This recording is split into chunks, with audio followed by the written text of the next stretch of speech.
up, y'all? How you guys doing today? Hey, we're here with myself with Limitless Hoops. If you guys are coming to the workouts tonight, I will be in Broomfield tonight, I believe, and we got Mo and Denver, and we have Reggie and Centennial. We're still looking for a place in Aurora. I apologize for that, but the Aurora people have been coming out to the Centennial workouts and are the Denver workouts, and we appreciate you guys for that sacrifice. All right, we will be gradually trudging along here, going toward bigger and better things, and one day hopefully we'll have our own location. So I mean that would be huge in and of itself. All right, just to talk about a few main things here. What are we talking about? The NBA started a couple of days ago, and I mean, it looks like the Lakers aren't going to play this year. That's my team, okay? So can we just get all the make fun of me out of the way? Oh, we got 0 people online?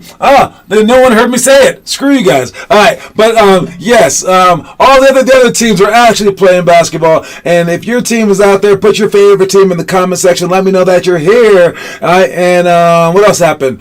The Nets had a big loss, right, against the Pelicans. Maybe the Pelicans are for real. All the old people came back, like Zion and like Kyrie Irving, all the people that were injured for the whole year, and like Ben Simmons, Kawhi Leonard came back.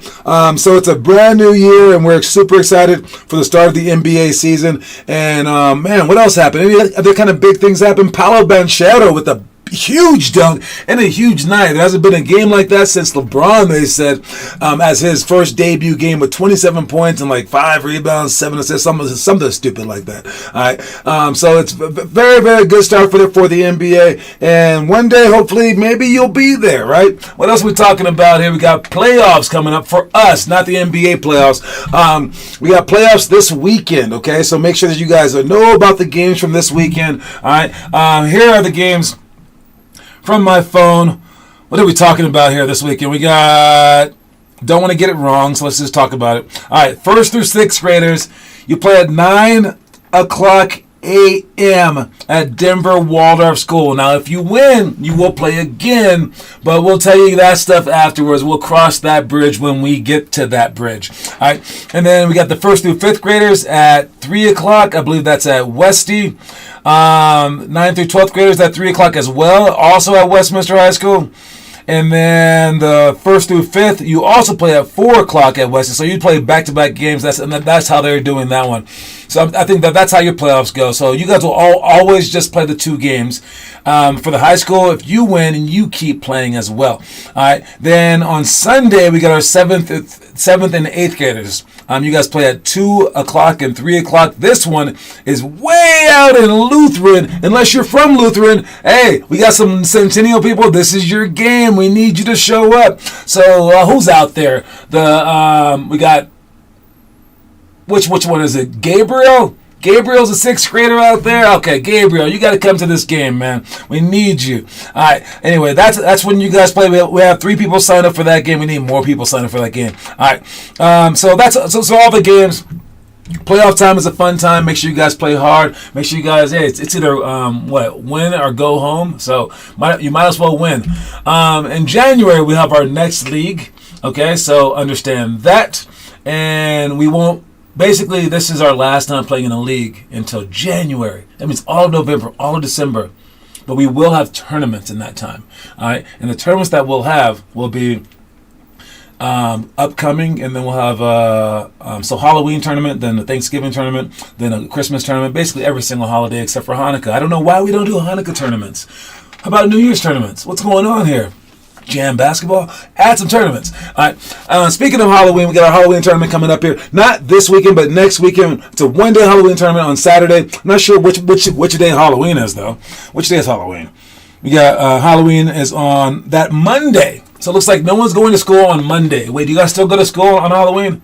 Probably. I have no idea. All right. But, yes, we will be doing our Halloween tournament that Saturday. And I believe if you come in a Halloween outfit, you get free admission. I'm not quite sure. Oh, speaking of admission for the playoffs this weekend, we have you have to pay an entry fee if you're not a player. So it's $8 for the parents and like $4 for students, something like that. So heads up for that. For the Halloween tournament, I bet you that's the same exact thing. So there will be an entry fee. But if you wear an outfit, maybe you don't have to do it. I'm not sure. But players do not have to pay to get in. So let's go out and try to win this Halloween tournament. Up next, we got to remember the 5th of November, and that's when we're doing our drills. All right, we'll be filming all of our drills. You're allowed to come to this. It's a 10-hour camp.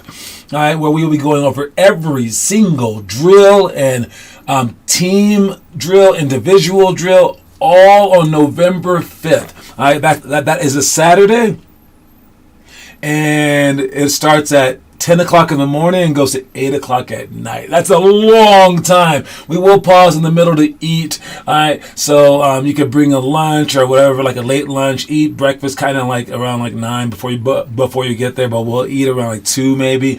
And then we'll continue and we'll do some individual stuff. You don't have to come to all of it, but come to some of it. I will have some jerseys for the top players so we can film you guys. Anyone doing it well will be wearing a jersey so we can film all of our demos so that we know what we're doing. Right now, the demo page is empty. So let's get beyond that. So that's what we're doing. Remember the 5th of November. It's also on a famous day. So you can look up that day in Google or something like that.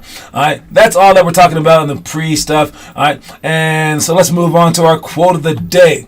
What's up, Tasmanian devil? All right. Starve the ego, feed the soul. All right.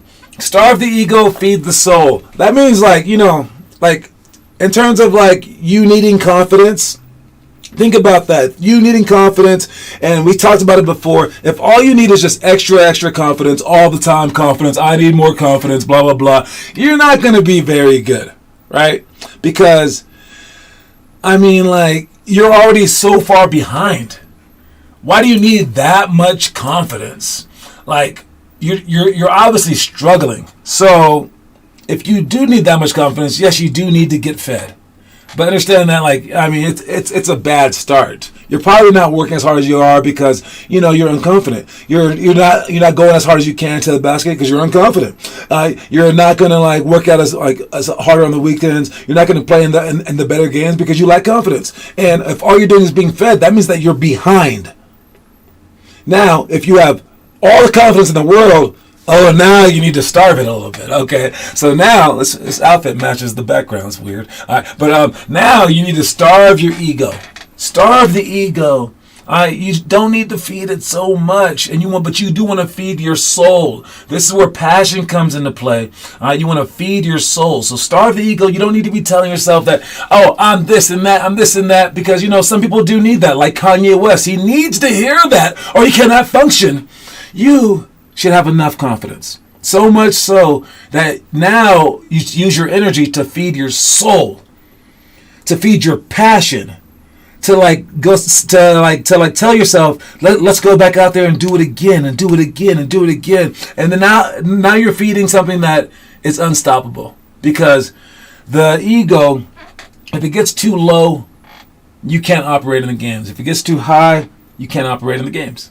Right? So the ego is this very fragile thing. The soul, however, is boundless. The soul, you can feed that as much as you can, and it has a motor in and of itself. Yes, you need your ego to push you forward. Absolutely, right? But it works on different type of gas than the soul. The soul, you can put so much into your soul. If you have passion like that, it goes way further than the ego could ever take you. All right? So starve the ego and feed the soul. All right? Anyways, moving on. We got our itinerary for the day. Here's what we're doing.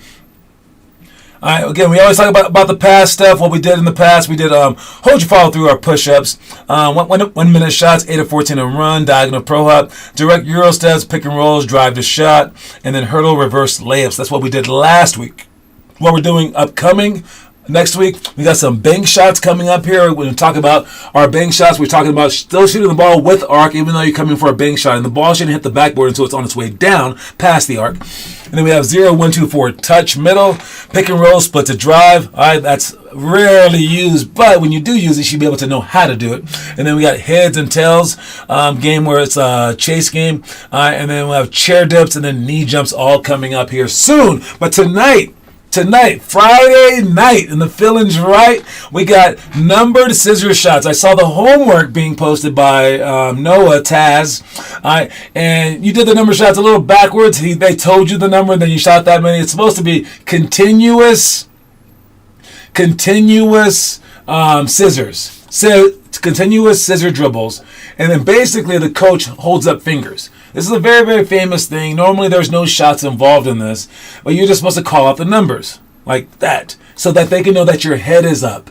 That's the point of this drill. I added the shots because I thought it was a cool little touch, and I gave you the shots whenever we call out your number. So instead of like us like making you say the number out loud, we just say shoot whatever your number is shot. So you're always looking up at our hands. So I think it's a pretty cool like twist on this whole like dribble the ball with your head up thing, and because we're adding shots to it as well. So that's the number scissors shots drill. Do I have a video of that drill? I think I do somewhere. Let me pull that up actually, so I can show you something. I never show you guys drills anymore, but I think this one's a good one to show. Maybe we have this one. Let me see. I don't know if I have this one. I do not. Number scissors shots. Is it one of the drills on here? Is it? Numbered scissors shots. We have that one. Reverse. Nope. Lots of cones. Nope. Okay, we have a lot of drills actually on there right now. We got like 58 drills, but we have 280 to film. Slowly but surely we will get there. But number scissor shots is not on here yet. So yeah, I can't show you. Yeah, it happens. Step by step. Alright, we also have pick and roll slip. That's when they show too early. We got to go straight to the basket. It seems pretty straightforward, but you got to dribble to the side and then pass the ball. When we have you guys do it, it's an atrocity right now. Alright, so we got to figure that out. We will figure it out. Okay, so come to practice, understand that how we do it is we come off the screen.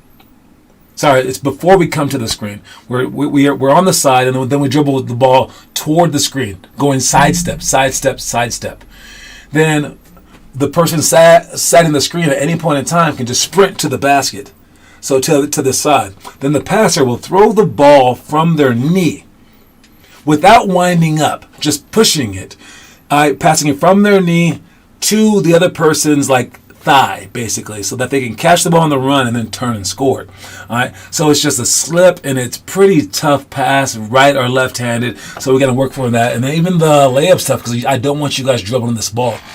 And then we got 2-ball dribbles. You can go regular, in and out, machine gun, windshield wipers, on the side, alternate side, juggling like this, bouncing the ball and just passing the ball over. You can go figure 8 with 2 balls. There's so many 2-ball dribbling drills. You guys can have some fun doing that. Then we have under the chair drills. This is when you dribble the ball underneath the chair, and I know that we have someone doing that one. Let's check that out at least. All right. So in my library, nope. In my right there, the playlist. I know someone posted it for homework. All right. So let's see that. We got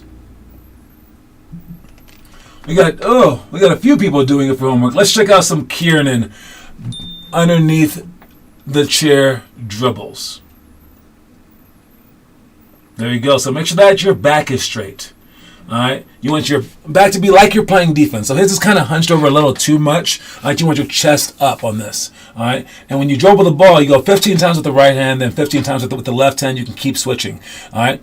And over here is Trevor Noah. All right. Don't watch that guy, but just watch the main guy on the screen. All right. Who has the basket in front of him? That's her 6-foot hoop. But yes, you want to dribble the ball low like that so that you can control the ball, but also so that people can't steal it. The only person that's going to steal this ball is a person bent over way too much.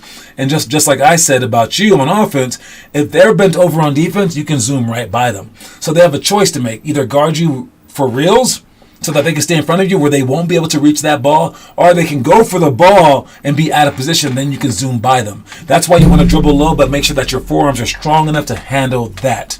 All right. Then we got curl jumper series. Curl jumper series is from the baseline. All right, I'm going to draw this out right here so you guys can see that. So from the baseline, we're going to be right here with number 3. Follow number 3. They're going to take the ball and they're going to throw the ball straight up and down this line right there. They're going to spin the ball out to about right there. But then they are going to run during that spin out here for a curl. First one, catch it, inside foot, 1, 2, catch and shoot.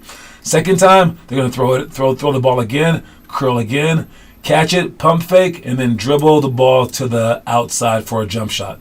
Then for the third one, they're going to curl it again, curl again, take 1, 2 step, take 1 step in, and then a step back. Jump shot. Those are the 3 things. You do it on both sides, and then you just repeat through those things. Stay low the whole time, even on your pump fake, stay low. Dribble the ball long, step back, and we're going to do those 3 moves off of just this one drill. All right, so it's great practice. I did this in college, did this in the pros. It's a very, very famous drill, just a curl jumper, but we add the other 2 to it. So it's the curl jumper, then the 1 bounce dribble away from the middle of the key, and then one bounce away from the key, step back. Those are the 3 drills. All right, moving on. We got our last one to mention is one-on-one high post flash. All right, so you get a passer on the wing and get a player on the block. You can also just spin the ball out to yourself, but you have one-on-one offense player and defensive player starting from the block, spin the ball up or whatever, sprint toward the free throw line. You catch the ball on the free throw line and then you play. All right, you can go with I would say 2 dribbles max for the young kids, 1 dribble max for the older kids. You just step in like that with your elbow and your knee toward them, and then you inch back looking for your shot. All right, and then from there you can sweep through, you can spin move, you can fake spin, you can do whatever you want, but it has to be a quick move. You're just practicing this high post flash. All right, and you use the high post flash on zones and things like that. All right, I think we're done with that. And I did have a movie, but I messed up the movie screen, so I'll just have to talk about the movie. All right, so my bad that there won't be any kind of like things for it, but let me see. What is the movie of the day today? The movie of the day is, we are on the 9th grade movie, that is Moneyball. All right, so when I type in Moneyball, it gives me this page right here. Let's check out some Moneyball stuff. Moneyball with Brad Pitt and Jonah Hill. All right, this is a really, really cool movie. All right, especially if you happen to be like into stats and stuff like that, which most people aren't, because it's kind of boring. But that's the reason why many teams weren't winning when they should have been winning. And this guy named, this is a true story, named Billy Bean, all right, who Brad Pitt is acting as in this movie, he came up with this strategy. Was basically like, let's just do the smartest things possible, even if it sacrifices. So like, instead of going for the home run, just bunt, because it's the smarter play, because the stats tell you to do that. And this is not fun. Right? Where it's like you just go by the numbers. It's kind of stupid. It's like, let me be a human being, dude. But when he did this, it didn't work at first. People were like, this is stupid. Then all of a sudden it started working. Started adding up. They were just doing things by the numbers. Just by the numbers. And they had all these intricate stats. And basically they went on this enormous run of like wins. And while the Oakland A's, they later got rid of him. He won with this strategy for the Boston Red Sox, and then everyone in the whole league started adopting it, basically. For the NBA, it's things like shooting threes versus doing this. It's things like our 0-50-100 rule for our patience rule. And it's just playing the odds and going, I'm not a top 3-point shooter. How about I drive in this time? How about like that player on that team has 4 fouls, even though he's kind of open. Let's go at him instead, just to foul him out. It's playing the game enormously smart, and this is a really cool movie. So if you're a 9th grader out there and watch this movie, let me know what you think about it by posting a review on it. All right, and you might get a coin for the month. All right, so also the 9th grade the ninth grade, what is that called? The ninth grade challenge of the day. Keep up with day 23 of the dribbling dojo. All right, 20 drills designed to improve your ball handling ability. Find details online. You can see the Finley Chastain. She posted the most detailed one of all 20 different ball handling drills. All right, so that's what we're doing with the dribbling dojo today. If you're a ninth grader. All right, moving on. We got our homework. Let's see who's been posting homework. All right, Wesley Trout, some form shots. All right, Teo posted homework right there. All right, great job. I see you with a 3-minute challenge. What is the 3-minute challenge? I don't even know what that is. All right, ball handling with Wesley Trout. Nice job posting, Wesley. Wesley's back in the game again. All right, the Nash drill. Teo posting the Nash drill. I like that. All right, great job, all you guys. I see you working. Let me see. All right. Let me see. What is up next? Oh, we have our story of the day. All right, you guys, watch the story of the day. I'll come back and talk about it. We got about 10 more minutes to go. And, yeah, I'm super excited for tonight. Really. And then the playoffs. Hey, you guys are working out to play in the games. So make sure that you guys are applying these things that you're learning to the games, okay? I don't know what this story is going to be about, but think about that first. All right, watch it. I've always felt that my greatest asset was not my physical ability. It was my mental ability. A strong mentality can take you places merely having a strong body would never be able to go.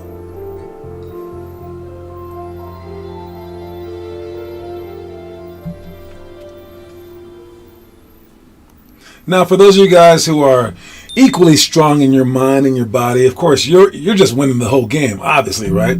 But if you had to make a choice between your body strength and your mental strength, you got to choose the mental. And there's so many people out there that are just like so buff and stuff like that, but they're idiots up there. They don't go anywhere in life. But then you get someone like, let's say, Stephen Hawking, couldn't even like walk. I mean, he was like paralyzed. Couldn't even talk, and yet was like one of the greatest minds in the history of our planet.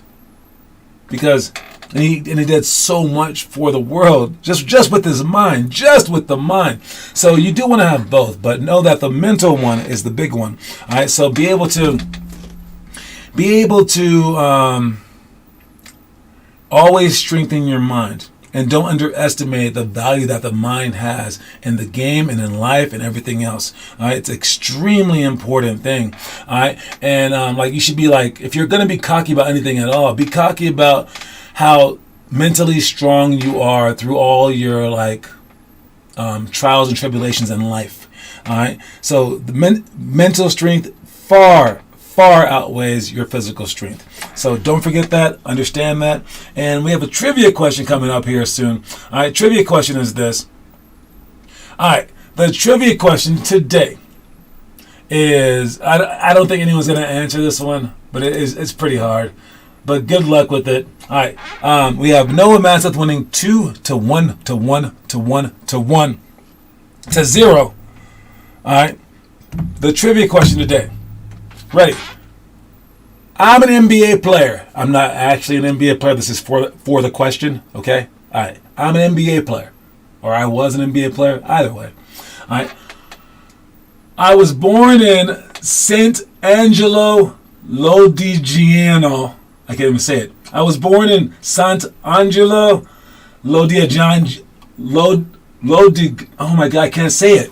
Okay, I was born in Sant'Angelo Lodigiano. My father played basketball in college with my first NBA coach, whose name was Mike D'Antoni. I was also the number 6 pick in the NBA draft. Who am I? Who is that person? Now, I've not seen any comments today besides Taz. So I don't know if the comment thing's broken, but if it's not, I will see your comment. First one to answer it wins. All right. He was born in Sant'Angelo Lodigiano. His father played basketball in college with his first NBA coach, which is crazy. His first NBA coach played with his dad in college. That's a very, very random thing. All right, and he was also the number 6 pick in an NBA draft. I won't tell you which ones. That would make it too easy. All right, that is the question of the day. Here's the music. What? Okay, you didn't know that. You didn't know that question. You got it right. Oh my God, that was way too fast. Kieran and Declan Louth got it right, and it's Danilo Gallinari. I tried to put some emphasis on the name and on the name of where he was born, but it sounded like his name. And every time that you say his name, you must put these 2 fingers together and 3 fingers together and go Gallinari. All right, but yes, Danilo Gallinari. His dad played with his first NBA coach, Mike D'Antoni. Very, very cool story. He's also the number 6 pick of the 2008 draft. Very, very solid player right there. All right, great job. I am now adding that to your score, so you are now tied with Noah Masseth. Great job, great job, great job. All right, let's move on to an ad. All right, you got it right, Daz, but you're too late. I got an ad, then I got one more thing to talk about right after this. In the mood for brunch? Well, set your alarm and visit Snooze. Known for their brilliantly boozy morning cocktails, a wide array of Benedicts, and creatively delicious pancake flights, this now national AM eatery started in the Ballpark neighborhood in Denver, Colorado. Their mantra at Snooze: it only takes a moment to make a difference. Sweet, savory, or a combo of the 2. Satisfy your taste buds and chill out in the eclectic and energetic atmo that is Snooze the next time you're in the mood for brunch. All right, to finish up here, I talked to you guys about the NBA stuff and all that stuff, man. But I think that the biggest story, because I'm sure you guys probably think that the biggest story is maybe my Lakers losing. You can shut up about that. Or maybe how the Nuggets are losing to a team that is trying to lose. The Utah Jazz want to tank, and the Nuggets lost to them. Or you can see it as whatever. I don't know. But I think that the biggest story was definitely the Nets. I know that they're going to take some time, but the story wasn't the Nets. I'm used to the Nets falling apart. Even though they have 2 of the greatest players of all time. I'm saying, what can the Pelicans become if Zion stays healthy? Because Brandon Ingram, he was supposed to be the next KD, basically. And he's he's not on that pace, but he's pretty good. Then they got this guy right here, Zion. They got a very solid team. I'm not saying that they're going to win the whole championship, but they might sneak in. These young guys have to surpass the older guys sooner or later, because eventually, when people start off, they're like, oh, no one can beat LeBron James. But LeBron, he has to get old sooner or later. Just like when LeBron came in and he did better than, I remember he did better than Kobe, and people were like, oh my God, he's better than Kobe. It's like, shut up, he's younger. Things are easier when you're younger. So, at some point in time, these older guys, who are in their 30s, are going to start bowing out to the people in their 20s. And that, I think, to me, is the most fun time in the NBA. Because you get all these old heads that they have no argument. They want to say that their guy's the greatest of all time, but then they see him getting beat by a younger guy, which isn't even a fair conversation, because the younger guys, they just have youth on their side. By the way, if you guys are saying anything in the comment section, I'm sorry, I cannot read the comments. There's no comments going on. All I see is my hey. All right, so my bad. But I did see the comments on the screen at one point. All right, so yes, it is a weird thing to to switch generations.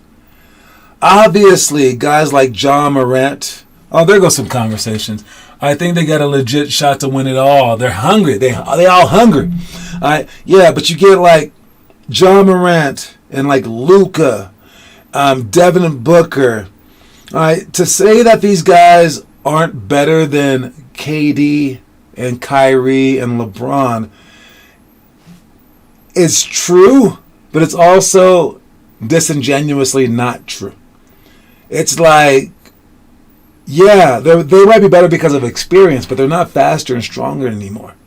So it's going to be an interesting time, and I think that the next 3 years in the league are going to be the most fun to watch because you have so many Hall of Famers in at the same time, and you just don't know which ones are which. And this has happened many times, and it's always whenever the baton is passing up. And I would go ahead and guess that these have also been the times when the NBA has been at its peak in terms of ratings. Because you have the younger generation and the older generation watching at the same exact time. Then, once all those guys retire, the old people will stop watching for a little while, and then they'll get back into it slowly. But this is going to be a very, very special time in the NBA, and I'm excited to see it. Anyways, don't forget that the quote of the day, you guys, and I will see you later on today, so know this quote of the day, is starve the ego, feed the soul. All right, you guys. Sorry that I couldn't talk to anyone in the comment section today. I'm sure you guys are saying some very, very exquisitely, profoundly amazing stuff. I just missed it. It is what it is. But I will see everybody later. All right. Peace out, you guys.